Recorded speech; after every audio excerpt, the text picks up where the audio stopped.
రోగం, నీవు భౌతిక సంబంధమైన రోగముతో మరణించి ఒకవేళ నీవు మార్పు చెందిన వాడవైతే, రక్షణ పొందిన వాడవైతే, నీకు భౌతికమైన రోగం వచ్చింది, నీవు చనిపోయావు, నీకు నరకమా నిత్య జీవమా లభించే? చెప్పండి.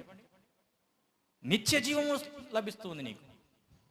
నీ భౌతికానికి అంటే నీ శరీరమునకు మాత్రమే రోగం, కానీ నీ ఆత్మకు రోగం కాదు.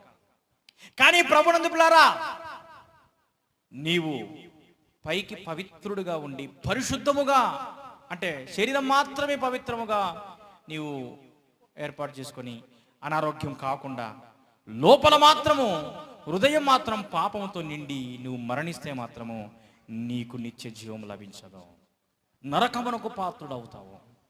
కాబట్టి ప్రభునందు పిల్లారా, ఆయన మన సంకటములన్నిటినీ, మన రోగములను, ఆత్మ సంబంధమైన